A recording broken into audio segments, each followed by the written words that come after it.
생활형 숙박시설, 줄여서 생숙이라고 합니다. 여러분 중에 혹시 분양받으신 분들 계십니까? 이 생숙이 현행법상 주거가 안 되는 부동산이죠. 그래서 생숙을 주거용으로, 생숙을 주택으로 쓰려고 분양받으신 10만 명의 수분양자분들이 지금 난리가 났습니다. 사실 이렇게 된 게 이미 1, 2년은 됐죠. 생숙을 주거용으로 사용하면 공시가의 10%에 달하는 금액을 올해 연말부터 이행 강제금으로 내야 됩니다.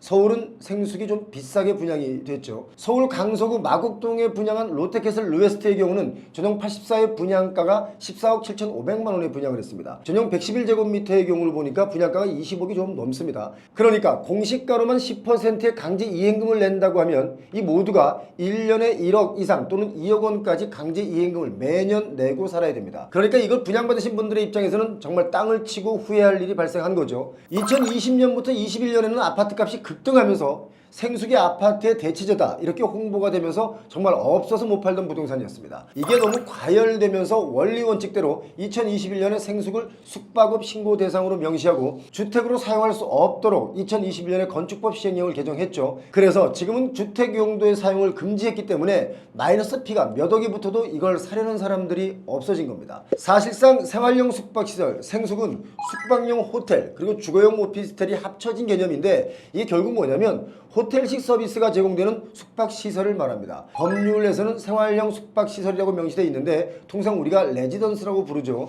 이걸 가만히 뜯어보면 결국 뭐냐면 제대로 된 호텔도 아니고 오피스텔도 아니고 주택도 아닌 겁니다. 그냥 장단기 임대방인 겁니다. 생활형 숙박시설이 한때 인기가 왜 있었냐? 인기의 비결을 따지면 크게 딱 두 가지가 있습니다. 분양받을 때 아파트가 아니기 때문에 청약통장이나 가점이 필요하지 않고 또 주택법이 아닌 건축법이 적용되기 때문에 주택수에 포함되지 않아서 종부세 부과 대상도 아니고 양도세 중과 대상에서도 제외됩니다. 그러니까 얼마나 큰 이익입니까? 그래서 너도 나도 분양만 하면 분양을 받으러 뛰어갔습니다. 사실 분양받으신 분들 중에 거의 대다수는 이걸 주택으로 쓰려고 사신 분들이 많죠. 수분양자들이 이걸 왜 주택으로 쓸 수 있다고 판단했냐면 생숙은 호텔, 오피스텔 그리고 주택의 장점만 모아놓은 부동산입니다. 호텔은 방에서 취사가 불가능하지만 생숙은 취사가 가능하죠. 오피스텔은 바닥 면적이 클 경우 바닥 난방이 안 돼 있는 곳이 있지만 생숙은 바닥 난방이 다 됩니다. 또 생숙은 보통 전용 면적이 10평을 거의 넘지 않을 정도로 좁은 것이 단점이긴 하지만 그 안에 가전제품 다 있죠. 가구 다 있습니다. 그리고 기본적인 취사 도구도 다 갖춰졌죠. 풀 옵션인 경우가 많습니다. 그러다 보니까 몸만 들어갔다가 몸만 빠져나올 정도로 아주 편리하게 다 되어 있습니다. 그리고 또 호텔은 개별 등기가 안 되죠. 생활용 숙박시설은 구분 개별 등기가 가능합니다. 또 생활용 숙박시설이 단기 숙박으로도 대여가 가능하기 때문에 수익형 부동산으로 아주 좋은 점을 가지고 있는데 중요한 것은 주택으로 쓸 수가 없으니까 주택으로 쓰려고 분양받으신 분들이 지금 난리가 났다 이겁니다. 그래서 정부는 작년 10월 14일까지 생숙을 주거용 오피스텔로 용도 변경할 수 있도록 특례기간을 부여했죠. 작년 10월에 표영호TV를 보시면 이 이야기가 자세하게 나와 있습니다. 자, 그런데 특례기간을 부여하면서 용도 변경을 할 수 있도록 도와줬지만 이 변경이 어렵습니다. 왜 어렵냐면 분양계약자 100%의 동의를 받아야 합니다. 그리고 오피스텔로 용도 변경을 하려면 일단 지구단위 계획을 변경해야 되죠. 어렵습니다. 주차장 대수를 더 많이 확보해야 됩니다. 그리고 복도, 폭도, 오피스텔의 기준인 1.8m 이상 충분하게 확보돼야 이게 가능합니다. 그러니까 이미 생숙으로 준공이 완료된 건물이라고 한다면 이걸 뭐 다시 부수고 지을 수는 없는 것이죠. 그러다 보니까 이 조건에 맞추는 것은 거의 불가능합니다. 그래서 변경이 불가능한 경우가 많습니다. 그런데 이 생숙이 주거용으로 인정받을 수 있을지 가늠할 수 있는 일이 이번 달 안에 결정이 나는 곳이 있는데요. 그래서 여기가 귀추가 주목되고 있습니다. 과연 어떻게 될까 사람들이 관심을 갖고 지켜보고 있는 곳이 서울 강서구 마곡동의 생활형 숙박시설 롯데캐슬 르웨스트가 8월 31일 준공을 앞두고 있습니다. 그런데 제가 앞에서 설명드린 대로 주거용으로 쓸 수 없게 됐기 때문에 금융권이 잔금 대출을 꺼리게 되죠. 그러니까 수분양자분들은 잔금 납입 여부가 이게 참 불투명해졌습니다. 그래서 수분양자분들이 주거용으로 살 수도 없는 것을 분양했다고 하면서 이건 사기다 해서 사기 분양을 이유로 지금 계약 취소 소송이 벌어지고 있는 중인데 계약 취소 소송에 참가한 사람을 보니까 500명이 넘어섰습니다. 수분양자 중에 절반 이상이 참여한 거죠. 자, 물론 롯데건설의 입장은 좀 다릅니다. 분양 당시 생수를 주택 용도로 사용할 수 없으며 이것을 위반하면 처벌과 행정 제재를 받을 수 있다는 점을 확인서에 명기했다. 이렇게 주장을 하고 있기 때문에 이 재판 결과는 좀 지켜봐야 되겠습니다. 자, 아무튼 롯데캐슬 리웨스트가 오피스텔로 용도 변경안을 제출을 했는데 이번 달 안에 심의 결과가 나옵니다. 자, 용도 변경이 가능하면 그야말로 지옥에서 천당으로 살아 돌아오는 것이기 때문에 그래서 사람들이 관심을 갖고 있습니다. 그런데 오피스텔로 용도 변경이 된다고 하더라도 여러분 생각해 보시기 바랍니다. 과연 전용 84제곱미터의 오피스텔이 14억이 넘습니다. 그 값어치를 할 수 있을지도 이게 관건 아니겠습니까? 지금 롯데캐슬 리웨스트의 분양권 매물이 나와 있는 것을 보면 한 1억 원 정도가 마이너스가 붙어 있는데도 불구하고 이걸 사겠다고 나타나는 사람들이 없습니다. 마이너스 1억이라는 얘기가 뭡니까? 분양가의 10%인 계약금을 포기한 금액 아니겠습니까? 자, 여기가 2021년 어느 정도 인기가 있었냐면 그때가 아마 21년 8월이었을 텐데요. 876실 모집에 57만 5천 명이 넘게 몰리면서 657대 1의 청약 경쟁률을 기록했습니다. 그리고 그 다음에는 억대 프리미엄이 붙었었죠. 자, 부동산 시장은 이렇게 순식간에 막 달아올랐다가 또 순식간에 식을 수 있기 때문에 늘 조심히 다뤄야 하는 재화입니다. 서울에서 오피스텔로 용도 변경에 성공한 첫 사례가 나올지 아니면 변경이 안 될지 여러분 한번 지켜보시기 바랍니다. 그동안 수도권에서 생활용 숙박시설이 오피스텔로 용도 변경에 성공한 곳이 평촌 푸르지오 센트럴파크가 유일합니다. 자, 과연 서울 마곡의 생활용 숙박시설이 오피스텔로 용도 변경 성공할지 여러분 관심 갖고 보시기 바랍니다. 자, 중요한 것은 지금 이런 상황들이 시행사나 건설사의 자금난으로 이어질 수가 있겠죠. 수분양자가 잔금을 내지 못할 경우 중도금 대출은 보통 시행사가 떠안을 가능성이 높은데요. 총 잔금이 4천억 원 정도로 추산되고 있습니다. 수분양자가 잔금을 미납하면 부동산 계약 해지 사유가 되겠죠.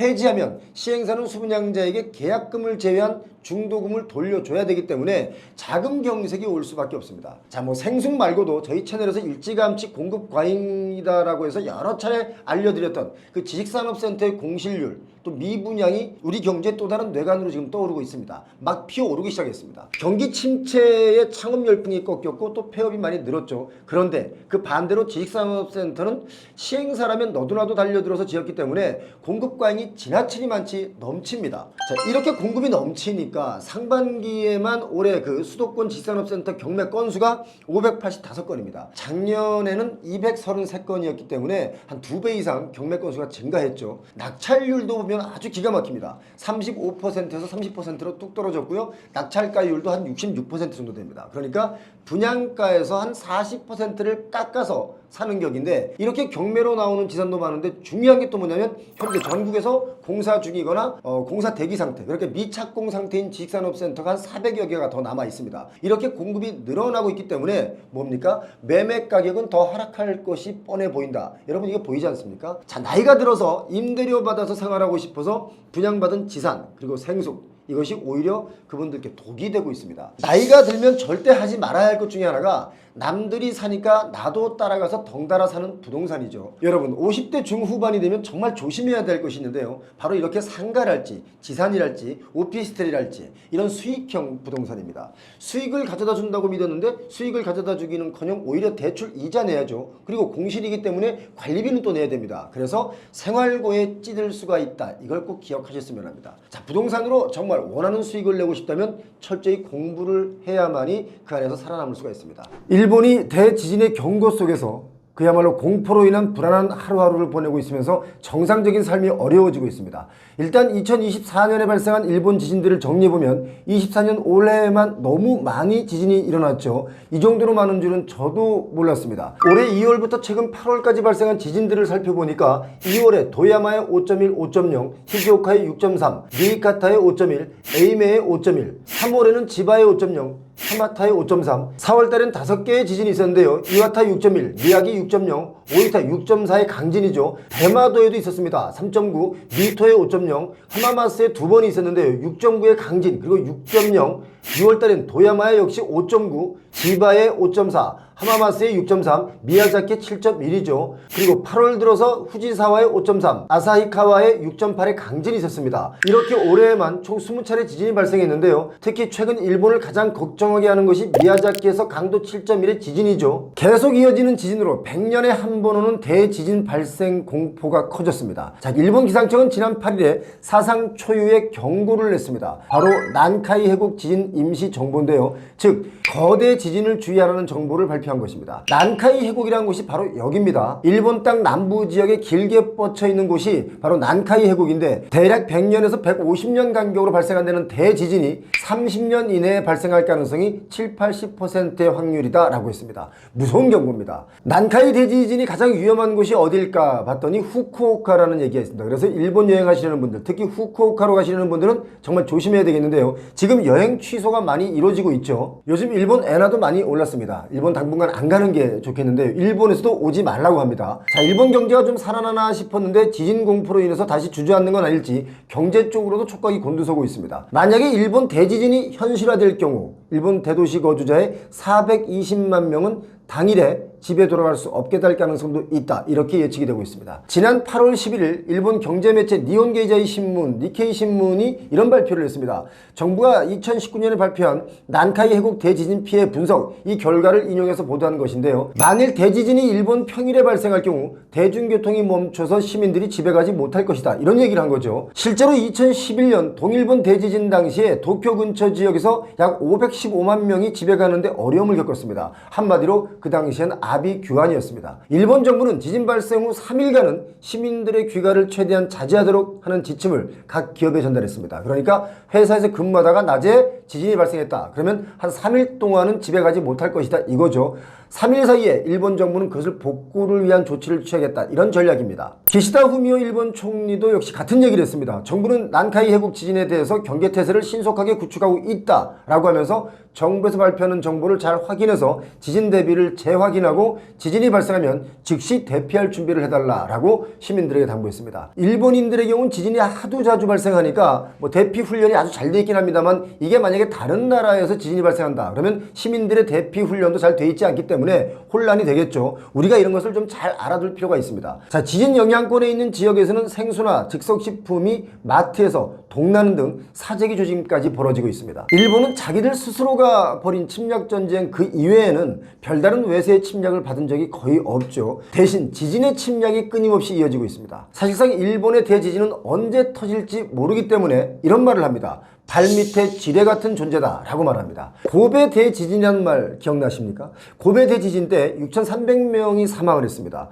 희생자의 한 80%는 집에 있다가 당했습니다. 당시 고베는 이런 말도 저변에 깔려 있었죠. 고베는 지진이 없는 유일한 일본 땅이다 라는 얘기입니다. 그런데 고베에 대지진이 난 겁니다. 그래서 대비들을 못하고 있다가 당한 것일 수 있다 라는 이야기가 참 많이 있었습니다. 그만큼 준비는 중요한 겁니다. 그러나 이번 난카이 해국에서 진도 8에서 규모의 대지진이 발생한다면 대략 23만 명이 사망할 것이다 라는 예측이 나오고 있는데요. 13년 전 동일본 대지진의 10배가 넘는 피해가 예상된다, 이렇게 지진 전문가들은 얘기를 합니다. 예로부터 지진이 유난히 많이 발생한 일본의 경우는 목조주택이 참 많죠. 우리나라 또한 이제는 지진에 안전하지 않기 때문에 최근에 인장 강도와 압축 강도가 뛰어난 목조주택을 선호하고 찾는 분들이 점점 늘어나고 있는 추세입니다. 사실 목조주택의 경우 콘크리트 주택보다는 지진에 좀 강합니다. 일본의 지진이 일어났을 때도 목조주택이 그나마 안전했죠. 목조는 콘크리트에 비해서 유연성이 강하고 충격 흡수에도 강하기 때문에 그렇다라고 하는 것입니다. 자, 보통 건물을 지을 때는요, 지진에 대비해서 건물을 설계하는데 내진 설계, 재진 설계, 면진 설계, 이렇게 세 가지로 나뉩니다. 내진 구조라는 것은 건물의 벽이나 철근이 약하면 쉽게 무너지기 때문에 건물 내부에 내진 벽의 철근을 이용하여 건물 자체를 튼튼하게 짓는 방법이 바로 내진 구조입니다. 그러면 재진 구조는 뭐냐면 지진의 힘과 반대 방향으로 힘을 줘서 건물이 흔들리는 것을 멈추게 하는 원리인데요. 지진이 발생하면 관성에 의해 건물이 진동을 하게 되는데 다양한 종류의 재진 장치를 이용해서 지진 에너지를 낮춥니다. 이게 재진 구조입니다. 자, 그러면 면진 구조는 뭘까요?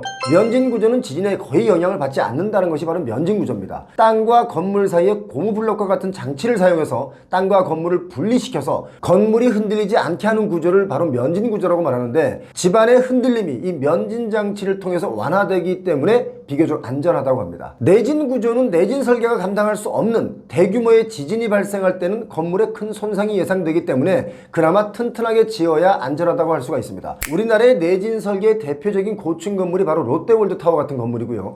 그 다음 재진 구조는 손상이 적고 최소한의 보수만 필요하다고 하는데 바로 인천공항 관제탑 같은 경우가 재진 설계로 지어진 건물입니다. 그리고 면진 구조, 손상이 거의 없도록 구조가 만들어지는데 예를 들면 뭐 부산의 광안대교, 인천공항 영종대교 같은 구조물이 면진 설계 구조일 겁니다. 자, 그나마 우리나라는 지진에 안전하다 했었죠.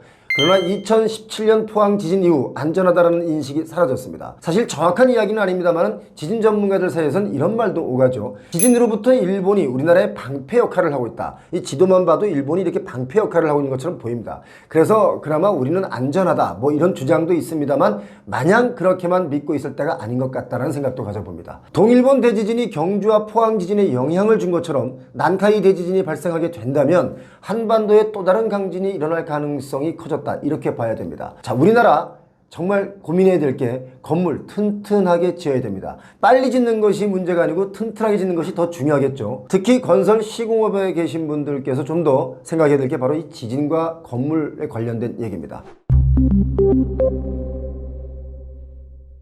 인텔이 15,000명을 감원할 계획이라는 보도를 저도 봤는데요. 인텔의 직원 수가 한 10만 명 정도 되니까 전체 인력의 한 15%를 감원하려고 하는 거죠. 테슬라도 상반기에만 이미 2만 명을 감원했습니다. 그래서 테슬라의 임직원 수가 15만 명 정도 되니까 테슬라도 역시 15% 정도 감원한 거죠. 미국의 고용지표가 안 좋게 나오는 이유도 다 여기에 있는 겁니다. 미국 고용지표가 안 좋게 나와서 얼마 전에 미국 주식시장도 폭락했다가 최근에 다시 회복을 좀 했죠.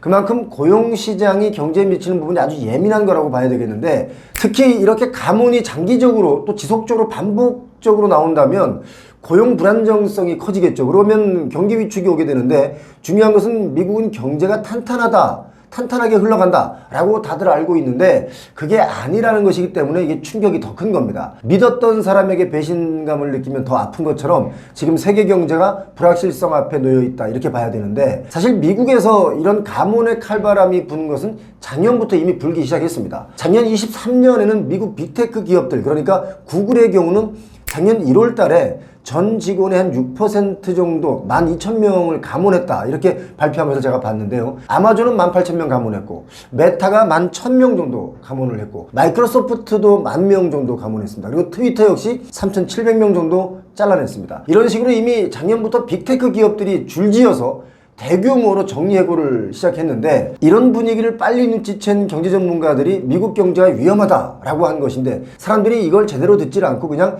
설마 기축국가인 미국이 무너지겠어? 라고 아니란 생각을 하고 있는데요. 미국이 무너진다까지는 아니겠지만 미국이 기침하면 전 세계가 감기 걸리는 그런 경제 구조를 가지고 있기 때문에 우리나라도 사실 여기에 엄청난 영향을 받을 수밖에 없습니다. 기업들이 인력을 줄인다는 게 단순히 뭐 인건비를 줄인다, 인건비를 줄여서 회사의 재무제표가 좋아진다 이런 개념이 아니라 가까운 미래에 생산성이 줄어들고 또 소비가 줄어들 수 있다는 것으로 해석되기 때문에 경제가 어려워져서 경기 회복이 지연될 가능성이 높아진다 이렇게 안 좋은 시그널로 받아들여야 됩니다. 여기 도표를 보시면 지금 미국의 임금 상승률이 도표로 나와 있습니다. 24년 1월부터 7월까지 데이터인데 계속 하락하고 있죠. 미국인들도 소득이 줄어들고 있다는 것인데 차트를 보면 소득만 줄어드는 것이 아니라 실업률도 올라가는 거잖아요. 이래서 엄청나게 위험하다. 그래서 난리가 나고 있는 겁니다. 월스트리트 저널의 보고서를 제가 보니까 이런 내용이 있는 거예요. 코로나 팬데믹 이후에 최근 몇 년 동안 경제활동 재개, 이걸 보통 리오프닝이라고 말하는데 이런 효과로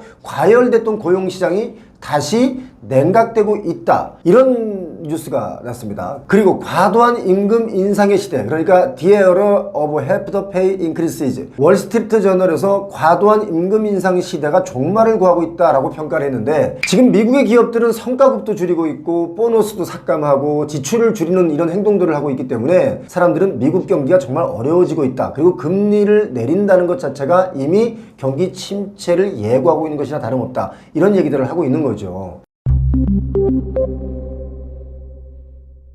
엄청나게 크게 영향을 미치죠. 미국 경제가 성장을 하면 한국에 대해서 미국의 투자가 증가하는데 이런 것이 한국의 경제 성장을 도와주게 되는 구조로 되어 있습니다. 아무래도 경제가 성장한다는 것은 소비자들의 구매력이 높아지기 때문에 부동산 시장에는 좀 긍정적인 영향을 미칠 수 있는데, 반대로 미국 경제가 좀 불안정해질 경우 한국 경제와 부동산 시장에는 부정적인 영향을 미칠 수밖에 없다. 저는 그렇게 보고 있습니다. 부동산 시장이라는 게 이제 주식 시장보다는 글로벌 경제의 영향이 좀 늦게 반영되잖아요.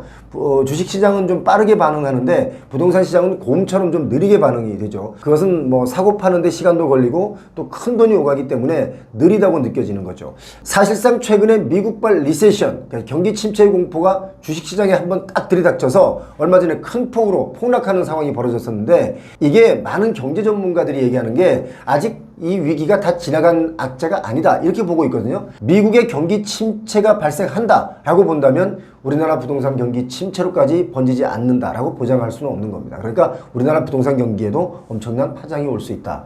그런데 우리가 여기서 한 가지 꼭 알아둬야 할 것이 뭐냐면, 경기 침체가 왔을 때는 여러 가지 재화의 가치가 하락하는 경우를 보이다가 다시 이게 경기 회복으로 전환될 때, 그 전환될 때는 부동산 가격이 그 이전의 가격보다 더 높은 수준으로 올라가는 일들이 많았었습니다. 그렇기 때문에 경기 침체 국면을 잘 이겨내기만 한다면 부동산 가격은 다시 올라갈 수 있다, 이거죠.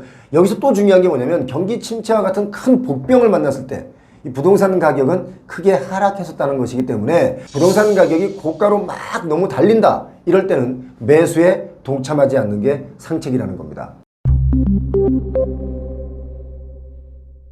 이건 뭐 뻔한 결과죠. 경기 둔화가 장기화된다라고 하면 소비자분들이 주택 구매를 미루거나 아니면 사지 않을 가능성이 높다, 이렇게 봐야 되겠죠. 아마 주택 수요가 많이 감소하고 부동산 가격이 지금 상승세로 있다가 갑자기 둔화되고 하락할 수 있다, 하락으로 전환될 수 있다, 이렇게 봐야 됩니다. 특히 분양 시장에는 정말 부정적인 영향을 미치기 때문에 분양이 잘 안 되는 이런 악순환이 올 수가 있다, 이렇게 봐야 되는 거예요. 그래서 지금은 뭐 서울과 수도권의 아파트 가격이 많이 오른다, 주택 가격이 많이 오른다라고 하는데, 주택 가격만 올랐지 다른 부동산은 좀 많이 힘들거든요. 지금 미국의 대규모 감원 그리고 구조조정, 이게 미국 경제에 큰 충격을 주기 시작했습니다. 아마도 미국 대선이 끝나면 이런 문제들이 불거져 나올 수 있다라고 저는 보는데, 이런 걸로 인해서 글로벌 경제 그리고 한국 부동산 시장에도 지금 상당한 영향을 미칠 수 있다, 이런 얘기를 제가 앞에 드렸는데, 지금은 불확실성의 시대라고 봐야 됩니다. 뭐 하나 확실한 것이 없어서 불안하고, 또 불안하니까 잘못된 선택을 할 수가 있는 것이 바로 지금 시기인데요. 불확실성의 시대라는 것이 뭐냐면, 변화가 너무 극심해서 예측할 수 없는 상태를 불확실성의 시대라고 합니다. 이게 어디로 어떻게 튈지 모르죠. 어떻게 발전하고 어떻게 또 갑자기 삐져서 적이 될지 알 수 없는 국제사회의 어떤 모멘텀, 모든 것이 확실하지 않은, 너무 빠르고 변화가 무쌍한 시기를 우리가 불확실성의 시대라고 하는데, 그게 바로 요즘입니다. 확실한 게 없이 불확실하다 보니까 뭡니까? 불안하겠죠. 주변에 보면 뭔가 불안감을 안고 있는 분들이 참 많잖아요. 그 불안감의 대다수가 미래에 대한 불안감이거든요. 확실한 것이 보이지 않는 미래로 인한 불안감. 불확실성의 시대에는 참 재미있는 시기이기도 합니다. 기업들은 이 불확실성 상황을 변화를 통해서 이겨내고 생존해 왔고, 개인들 역시 불확실한 상황을 이겨내기 위해서 끊임없는 질문들을 하면서 살아가고 있습니다. 저도 사실은 불안감이 좀 많은 편인데요. 이게 왜 불안하냐라고 제가 저한테 물어보면 왜라고 똑부러지게 말 못하는 것이 많습니다. 여러분도 그렇지 않습니까? 하지만 중요한 것이 뭐냐면, 불안을 먹고 불안을 이기며 살아가기 때문에 인생이 또 재밌는 것이기도 하다, 이런 생각을 합니다. 어떤 물건을 살 때 불안감에 베팅하는 분들이 참 많습니다. 그리고 그 불안감을 마케팅에 이용하는 사람들도 많죠. 간단한 예를 들면 홈쇼핑 여러분 많이 해보셨잖아요. 홈쇼핑을 보면 끝마무리에 이런 멘트들이 나옵니다. 자, 이제 이 물건은 다시 홈쇼핑에 나오지 않습니다. 이제 5분 남았습니다. 마지막 5분입니다. 이런 멘트들이 결국 뭡니까? 불안감을 이용한 마케팅이죠. 부동산 시장에도 최근에 불안감에 베팅하시는 분들이 늘어났고, 또 불안감을 마케팅하시는 분들이 늘어났습니다. 서울과 수도권의 공급이 부족하다, 전세가가 오른다, 재개발 재건축은 분담금 때문에 거의 불가능하다, 또 건축비는 계속 오른다, 이런 불안감을 공포로 만들면서 서울과 수도권에 분양하는 아파트들이 거의 요즘 완판 행진을 하고 있잖아요. 결국 공급자에 의해서 뿌려진 그 뉴스들이 공포로 전이돼서 사람들을 움직이게 만들고, 또 그래서 가격도 오르게 만드는 그 효과를 보고 있는 게 요즘 부동산 시장이 아닌가, 저는 그런 생각을 갖고 있습니다. 요즘 아파트 가격이 너무 많이 올라서 저는 무주택자인데 너무 불안하거든요. 어떻게 하면 될까요? 그러니까 뭐 부동산 가격이 막 뛸 때 사실 지금이 아니면 못 사는 거 아닌가라는 생각이 들지만, 그런 생각이 들 때 그 막 고가에 올라타는 그런 행위보다는 사실상 좀 한 발 뒤로 물러나는 것도 나쁘지 않습니다. 왜냐하면 그 한 발 물러날 때 어떤 마음을 먹냐면, 내가 좀 더 금융 체력을 좀 길러야 되겠다, 내가 좀 더 기회를 볼 수 있는 준비를 해야 되겠다 라고 마음을 먹는 게 오히려 더 편합니다. 오히려 고가로 판매되는 것들에 못 올라탔다고 불안해하면 계속 삶이 좀 피폐해지거든요. 그러니까 지금은 만약에 올라타지 못한 분들은 한 발 뒤로 물러나서 기다리고, 그리고 여유가 있는 분들은 어차피 아파트 값이 오르고 내리는데 크게 영향받는 분들이 아니기 때문에 그분들은 뭐 아무 때나 사도 되겠지만, 웬만한 일반 분들은 너무 고가에 올라타지 않았으면 좋겠다. 지금 사실 여러 가지 경기가 좋은 지표들이 많이 나오는 게 아니거든요. 너무 불안해하지 마세요. 왜냐하면 고가도 어차피 천정이라는 게 있고 또 올랐다 내렸다 하는 그 곡선이 있기 때문에, 지금 너무 많이 올라서 나는 여기에 올라타지 못했는데 하는 불안감 갖지 않으셔도 됩니다. 올해 2분기 전국 부동산 거래 금액이 2년 만에 100조 원을 돌파했습니다. 정말 깜짝 놀랐는데요. 100조 원이 거래됐으니까 중개수수료도 단순 계산하면 4천억 원이 조금 넘겠죠. 서울 아파트 거래 금액은 1분기보다 2분기가 2배 수준으로 급증했습니다. 올해 2분기 전국 부동산 시장 거래량은 총 28만 2,638건인데요. 전분기 1분기 때가 25만 7,400건이었으니까 한 9.8% 정도 더 늘어났고, 거래 금액으로만 보자면 30% 정도 늘어난 100조 9,506억 원으로 집계가 됐습니다. 거래 건수로 보자면 대략 10% 정도 늘어났는데, 거래 금액은 30% 늘어났다는 것이 중요하겠죠. 자, 그 중에서도 아파트 거래가 가장 큰 폭으로 늘어났습니다. 1월부터 3월까지 1분기보다 4월부터 6월까지 2분기의 전국 아파트 거래량은 한 18.8% 정도 늘어난 11만 9,275건이었는데요. 거래 금액으로 보자면 45%나 증가한 57조 6,358억 원을 기록했습니다. 어마어마하게 증가한 겁니다. 거래 건수는 한 18% 늘어났지만 거래 가액으로 보자면 45% 정도가 늘어났다는 것은 그만큼 가격이 뛰었다, 그만큼 심하게 올라갔다, 이렇게 볼 수 있는 거죠. 자, 올해 아파트 거래를 분석해 보니까 서울 아파트는 고가 아파트 거래가 빵빵 터졌는데요. 지방은 저가 위주로 거래가 많았다는 것입니다. 아파트 거래 증가는 서울을 비롯한 수도권이 주도를 했는데, 2분기 서울 아파트 거래량이 1분기보다 80%나 대폭 늘어났습니다. 1만 6,407건을 기록했는데, 거래 금액으로 보자면 98.6%가 늘어났습니다.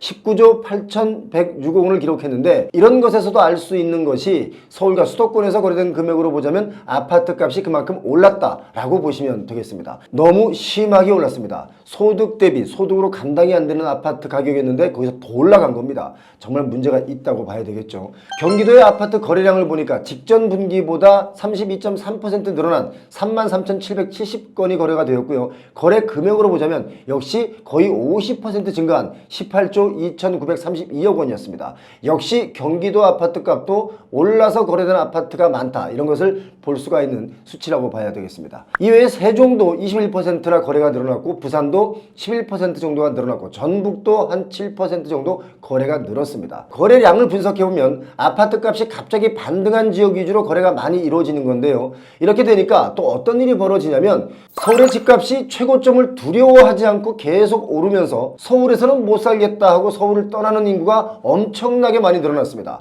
통계청의 국내 인구 이동 통계를 보니까 올해 상반기 24만 9,907명이 서울을 떠났습니다. 상반기에만 떠난 인원이 이 정도 되는 겁니다. 이 가운데 한 70%에 해당하는 17만 명 정도가 서울에 근접한 인천이나 경기권으로 이동을 했는데, 당연히 이렇게 되면 인천이나 경기도의 인구는 늘어났겠죠. 올해 7월 서울 아파트 전세가는 평당 평균가가 1,949만 원을 기록했는데, 1년 전엔 이게 얼마였냐면 1,879만 원이었습니다. 무려 1년 만에 4.1%가 증가했습니다.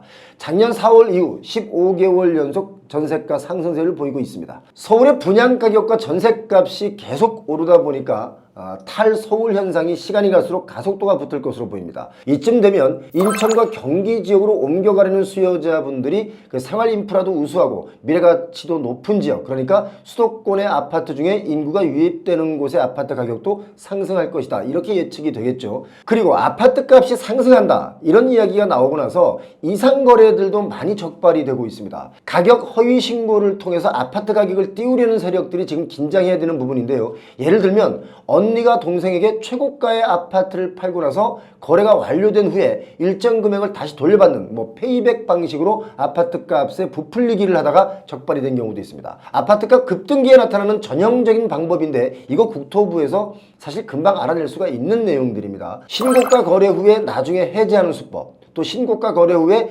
장기 오랫동안 미등기가 나오는 사례, 이것이 가격 띄우기에 아주 일반적인 방법인데 이 방법은 고전적인 방법이긴 합니다만 계속 써먹고 있는 방법입니다. 그런데 사실 이런 방법을 적발한다고 해도 처벌은 과태료 몇 푼에 그치죠. 그러다 보니까 범죄를 저질러도 벌금형이거나 집행유예로 풀려나기 때문에 부동산 시장 교란 행위는 범죄의식 없이, 별 죄의식 없이 행해지는 경우가 정말 많습니다. 현 정부가 출범한 22년 5월부터 상시 모니터링과 조사를 통해서 부동산 시장 교란 행위가 의심되는 이상거래가 포착된 것만 7,000건이 넘습니다. 이 중에 50% 정도 되는 3,400여 건을 적발해서 국세청, 관할 지자체, 금융위, 행안부, 경찰청 이런 관계기관에 통보를 했다고 하는데요. 처벌은 어떻게 나오는지 한번 지켜봐야 되겠습니다. 가격 부풀리가 진행되는 과정을 들여다보면 아주 간단하죠. 예를 들면 어느 지역에 3, 4개월 뒤에 아파트나 주거용 오피스텔을 분양하려고 준비하는 사람들이 그 인근에 지역의 아파트를 신고가로 계약을 합니다. 예를 들면 9억 하던 아파트였던 게 갑자기 10억에 거래가 되고 또 며칠 뒤에 10억 5천, 또 며칠 뒤에 11억 이런 식으로 거래를 하면 그 아파트 값이 오른다 이렇게 분위기를 타게 되겠죠. 그럼 계약하는 사람 입장에서 계약금이 10%만 있으면 되니까 10억이면 1억, 11억이면 1억 1천만 원만 있으면 되니까 신고가 계약을 할 수가 있는데 만약에 이렇게 신고가 거래가 발생한 지역에 분양하려던 분양물이 9억에 분양을 하려다가 인근 시세 대비 그냥 한 10억에 분양을 한다고 치면 이게 호당 1억씩 정도가 남게 되지 않습니까? 9억에 분양하려던 걸 10억에 분양하니까 1억씩 남게 되는 거죠. 자, 그렇다면 만약에 300호를 분양한다라고 가정하면 300억의 이익을 더 낼 수가 있는 겁니다. 그럼 신고가를 경신하는 계약을 할 때 썼던 그 계약금 1억 정도를 떼인다고 해도 1억을 써서 300억의 이익이 생긴다면 이거 해야 될까요? 하지 말아야 될까요? 공급자 입장에서는 당연히 이익이 많이 나니까 하겠죠. 바로 이런 방법을 쓰는 것도 있을 것이다. 이렇게 보고 있는 것입니다. 자, 물론 분양을 할 때 분양가 심사를 받긴 하지만 분양가 심사라는 것도 결국 인근 시세를 다 쳐다보기 때문에 이렇게 할 수가 있는 거죠. 자, 아무튼 시세 조작 조사가 들어갔습니다. 아마 좀 살떨리는 분도 가끔 있을 수 있습니다. 자, 그리고 또 깜짝 놀랄 만한 것이 있는데요. 요즘 서울 아파트 단지들을 보면 신혼부부들을 보기가 참 어렵죠. 비싼 아파트 단지들일수록 나이 드신 어르신들과 강아지들이 많이 보입니다. 특히 1인 가구에서 강아지를 키우는 분들이 아주 많습니다. 외로우니까 강아지를 키운다고 하는데요. 서울에서 강아지 키우는 것도 정말 엄청난 돈이 들어갑니다. 여러분 혹시 강아지 유치원이라고 들어보셨나요? 강아지 유치원. 서울 강남에 어린이들이 다니는 어린이집은 이 정도가 있는데 개치원은 또 이 정도가 있습니다. 많죠. 자, 서울 강남에 개치원에 보내려면 한 달에 얼마가 필요할까요? 개치원으로 불리는 반려견 유치원의 평균 비용이 월 69만 원이라고 하는데 요즘 사립대학 대학 등록금을 월 평균으로 따져보면 대략 61만 원 정도가 나옵니다. 그러니까 대학 등록금보다 강아지 유치원 비용이 더 들어갑니다. 참 아이러니한 세상이고 신기한 세상입니다. 1인 가구가 강아지를 맡기고 직장에 가려면 강아지 맡기는 데만 한 달에 한 100만 원 정도가 든다고 하는데 사실 저도요 어릴 때 유치원을 다녔었습니다. 제 나이 때 어릴 때 유치원 다니는 분들 많지 않은데 저 다녔었습니다. 근데 그때 제 기억에 돈이 없어서 유치원을 반년만 다니고 중간에 못 다닌 적이 있었는데 요즘 강아지는 저보다는 훨씬 나은 환경에서 사는 것 같습니다. 요즘 반려견 사업에 뛰어드는 대기업도 늘어나고 있죠. 특히 반려견 유치원은 어린이집을 등원하는 영유아들처럼 강아지도 등원 서비스를 하는 등 정말 기상천외한 사업들이 성행하고 있습니다. 부동산 시장도 개와 관련된, 강아지와 관련된 커뮤니티를 만드는 곳이 아주 많이 늘어나고 있는데 우리의 주거 트렌드가 상상외로 빠르게 바뀌고 있습니다. 올해 말 입주를 앞둔 12,000가구가 넘는 규모의 대단지 아파트, 올림픽 파크 포레온, 둔촌 주공 아파트죠. 여기 지금 막바지 공사가 한창 진행 중인데 이 아파트 단지 시공단에서 이런 제안을 했습니다. 아파트 고급화의 일환으로 커뮤니티 시설로 반려동물 샤워 시설 설치를 제안했습니다. 그래서 입주 예정자 사이에서 아주 말이 많은데요. 어떤 입주 예정자는 반려동물 샤워 시설과 아파트 고급화가 도대체 무슨 관계가 있나? 라고 반대를 하고 또 어떤 입주 예정자분은 아니 개들도 샤워할 수 있는 샤워 시설은 필수다 라면서 찬성하는 분도 있습니다. 결론이 어떻게 났는지 저는 아직 모르겠습니다만 혹시 아는 분이 있다면 알려주시기 바랍니다. 댓글로 좀 달아주시면 고맙겠습니다. 이제 9월부터는 대출을 받을 수 있는 양도 줄어들게 되죠. 스트레스 DSR의 재판의 영향권에 들어가게 됩니다. 이번 주에 들어서는 시중은행의 주담대 이자도 오르고 있습니다. 정부가 늘어나는 가계대출을 조이기 위해서 시중은행의 대출을 좀 관리하기 시작했는데 서울 아파트도 갑자기 분위기가 바뀔 수 있다는 거, 이거 여러분 꼭 잊으시면 안 됩니다. 지금 마냥 오르고 있지만 항상 천정은 있습니다. 물론 올랐다가 다시 내렸다가 다시 올라갈 수도 있겠지만 지금 오르는 아파트에 마냥 올라타는 것은 좀 위험하지 않나, 저는 개인적으로 그렇게 생각합니다.